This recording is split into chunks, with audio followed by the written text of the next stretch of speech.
All right, so the numbers yesterday were up a little bit. I mean, for starters, I want to talk a little bit about Sweden, but again, before I do that, I want to talk a little bit about the numbers.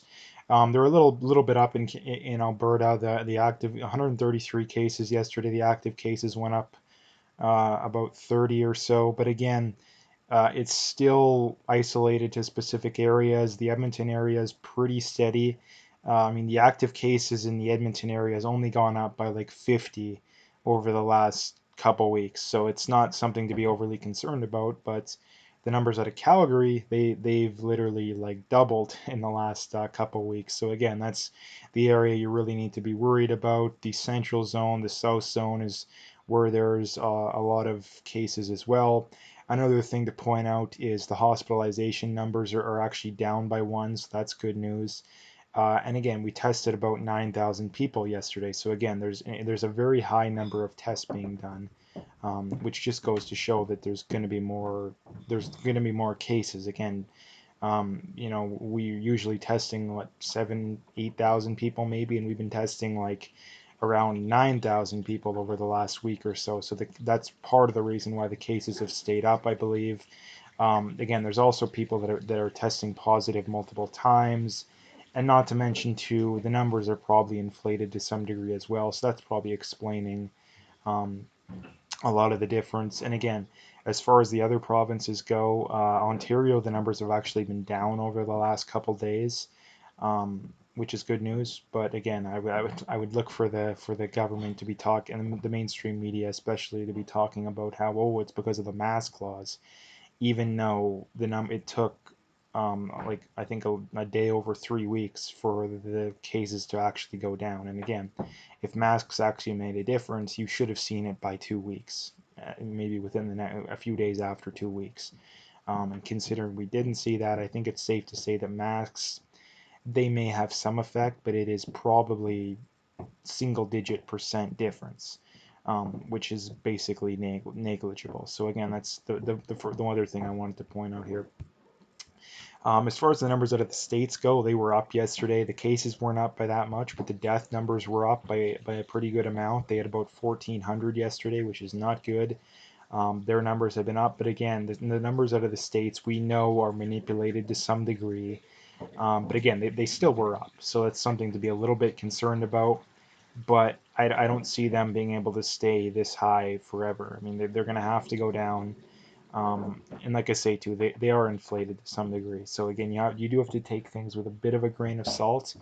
And the other thing too is that the numbers are still isolated to specific areas too. That's another thing too that people need to keep in mind is that I mean you have all these people again talking about whether or not to open the border and all that kind of stuff, and people, oh, we can't open the border and all this kind of stuff, even though they're the same people that think the borders don't work. But the point being is that if you're from Montana or Idaho, I don't think there's any exceedingly high amount of cases there, even per capita. It makes no sense why the border needs to be closed for that. But if you're from, Florida or one of these places that's being hit really hard, then I can understand that. But I think the whole blanket one size fits all approach doesn't make any sense. It just doesn't make any sense. Um, and again, you see that at other areas as well. I mean, you see Nova Scotia forcing masks on people even though they have no active cases or like one active case. Again, there's just over the top policy basically. So this is from Tony Heller here, and he links to a graph. I mean, he says experts say Sweden failed, and again they link to a graph here, and they're comparing Michigan to Sweden, and their population's pretty comparable. And again, they compare Michigan. Not only that, too. The thing to point out is that Michigan had some of the strongest, if not the strongest, lockdown laws and procedures of pretty much anywhere. I mean, they didn't even let people travel to second houses. They were shutting down everything. They were the ones that were fining people for opening their small businesses. They were about as draconian and authoritarian as you can possibly get. So it's a good comparison in that Michigan had more people die than Sweden. Again, so that's the thing to point out is that people talk about Sweden, oh, it was a complete failure. Well, it depends who you compare it to. because I believe if you look at Sweden, their numbers per capita are only a little bit worse than the average. Again, you constantly see the mainstream media, they'll compare them to a handful of countries, the ones that were hit the least. See, it's weird they never compare it to Italy or to Spain. Because if you do that, all of a sudden Sweden's numbers look pretty good. So again, the mainstream media is lying to people. Again, I'm not saying Sweden's numbers were better than average. All I'm saying is that they managed to escape, the complete economic downturns of the States and of Canada. I've seen numbers that show that there could be upwards of 30 million homeless people in the States, coming out of this. And you're probably looking at, 2, 3 million in Canada, maybe. So again, this is something that people really, that again, the pro-lockdown crowd, they refuse to acknowledge that there's any sort of downside to their plan. Again, that they're naive enough to think that you can just flip the economy on and off like a light switch, because they have no idea what they're talking about. They just think it's a light switch. You can just flip it on and off, but that's not how reality works. Again, these are the same people that think you can just cancel rent payments and cancel mortgage payments. Well, again, they're so naive that they don't realize that if you do that, how are the people and the businesses that rely on that income to pay their bills going to pay their bills? Well, they're not. And what's going to happen is you're going to have to bail out the rich and the banks, because who are the people that own a lot of real estate? Well, it's the banks and the rich. So again, the left hates bailing out the corporate cronyism, bailing out the rich and the banks, but yet they support a policy that will lead to that.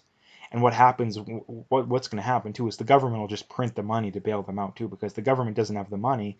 So not only are they going to bail out the rich and the banks, assuming all this stuff continues, the rich will get richer, because the rich and the banks will get a ton of money. And because median wages for the average person are not going to go up, if anything, they may go down coming out of this, it will screw over the poor and the middle class. Again, this is why I just can't stand the left and these kind of socialist, leftist kind of people. So again, it's just something to point out. Again, another thing going on in Sweden, and this is from Dr. David Samadi, who's a very good follow on Twitter if you don't follow him, and he said Sweden flattened their curve without totally destroying their economy.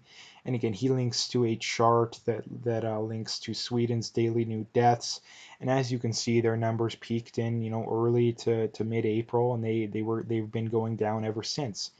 And again, there's no second wave or any of that kind of garbage in Sweden. They're literally having like 5 deaths a day, if that.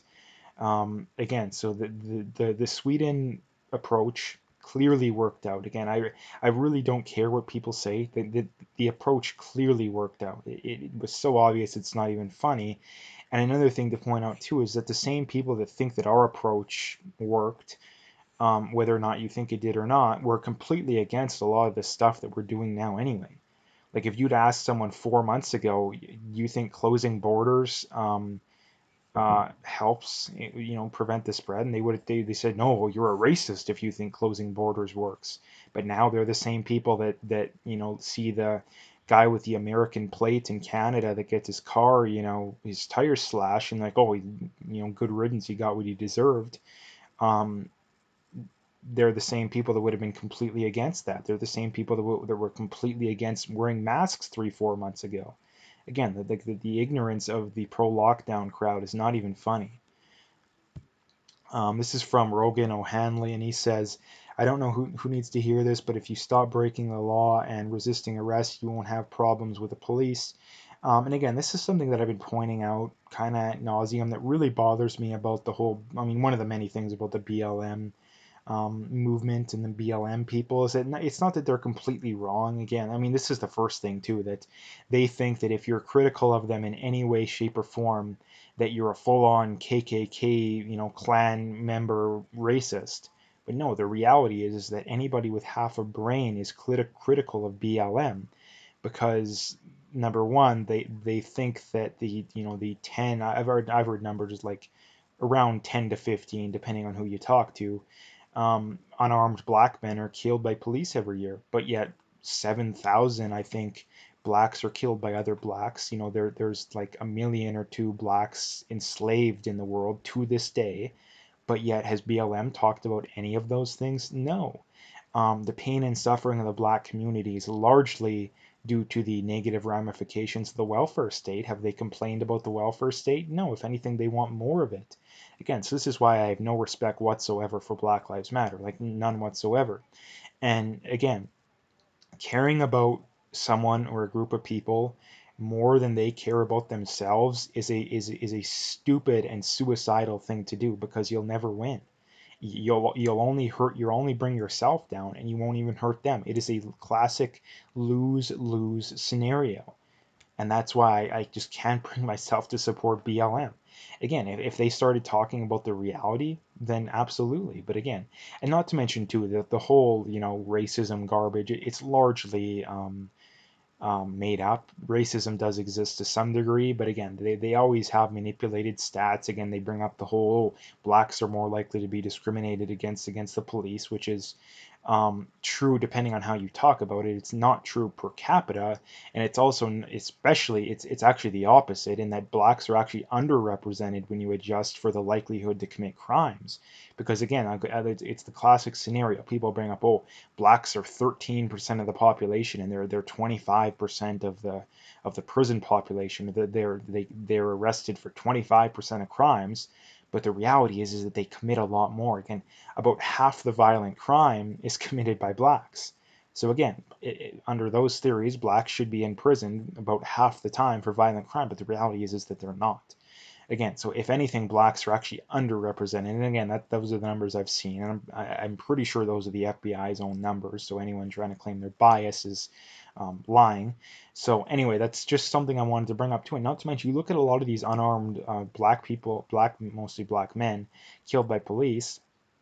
A lot of them are resisting arrest. Not to mention too, you bring up someone like Mike Brown. Again, I mean, hands up, don't shoot is one of the biggest conspiracy theories of the last decade. I mean, for starters, but the idea that he was unarmed, but was he a threat to a police officer? Absolutely. I mean, he punched the guy in the face. I think he broke his nose, and he tried to steal his gun. Again, if someone did that to you out in public, you would be absolutely justified in using lethal force, because again, the law clearly states that if your life is in, I mean, again, I'm not a lawyer, but as far as I've had it described, even in Canada, if your life is legitimately in danger, you are allowed to use lethal force to defend your own life. Again, and I know it is in Missouri where he was killed. Not to mention too, he was assaulting a cop. But again, this idea that someone can think, yeah, you seriously physically assault someone and you get killed, and people turn around and think that was unjustified. Like, no, that's not how it works. I don't care about the ifs, ands, or buts. I mean, you take the case of the Atlanta one. If you assault a police officer to the point to where he has a serious concussion, I don't care how many times the taser can be shot, or whether or not it was any of that garbage nuance. No, I could care less. If you seriously assault someone, you have forfeited your life, your right to survive. Not to mention too, how do you know he's not going to go? I mean, there's many what ifs too. Like, how do you know he's not going to take someone hostage with the taser? How do you know that? Again, there's so much nuance to it. Again, that if you're trying to figure out whether or not someone was justified in using self-defense, pretty much the only question you need answered is, was your life legitimately in danger? Or were other people's lives legitimately in danger? And the answer to the Mike Brown case and the answer to the case in Atlanta is a clear yes. Again, too, like, and this is the other reason too why I cannot stand Black Lives Matter, is that they use people who are the last people they should be using as martyrs. Again, George Floyd, even though I do believe that his killing was unjustified, is the last guy you should use as a martyr. And I mean, the guy in Atlanta is even worse than George Floyd. I mean, the guy was a child abuser. Like, of all the people in society, aside from literal murderers and rapists, I don't think there's anybody worse in society than child abusers. In fact, I think in many scenarios, child abusers are worse than murderers and rapists, depending on the degree of the murder and the rape. But for the simple reason, too, that you look at people who murder and rape, most of the time they were abused as a kid. And not only that, too, if you abuse multiple kids and multiple people end up becoming murderers, yeah, you're kind of responsible for that. So again, that's kind of a tirade, but again, I wanted to bring it up. And the last thing to talk about here is Erin O'Toole, another reason to defund the CBC. Mark me number one on your ballot today if you agree. Now, again, I'm not a big fan of Erin O'Toole. but it is encouraging that he is. I mean, I'm hearing a bunch of stuff about how McKay is still in first, which I have no idea how. Like, why in the world do people want McKay? He is literally like I said, he literally could have ran as a liberal in the 2000s, and nobody would have questioned anything. Again, so I don't know how McKay gets in. O'Toole still, I think, has a lot to be worried about as far as he goes, but he's clearly better than McKay. And then I think you have Sloan, who I think is the clear best candidate. And again, I don't know a ton about Lewis, but I do think the fact that she's a minority and a woman, the left would have a pretty tough time playing the whole conservatives are racist and sexist card, even though I guarantee you they still would. It'll be a tough time. So again, I hope Sloan wins. He was at this point the only one that I would feel confident enough to say to vote for, but McKay definitely not. O'Toole probably not, depending, again, you'd have to wait for the general election and the debates to see exactly what their big issues are. But anyway, it's just something to point out too that it doesn't seem like the worst candidate. But anyway, I'm going to leave the video there. If you like to, make sure to hit that like and subscribe if you haven't already. Check out my PayPal and email, I got linked in the description, and also check out my BitChute, my Twitter, and my Parlay.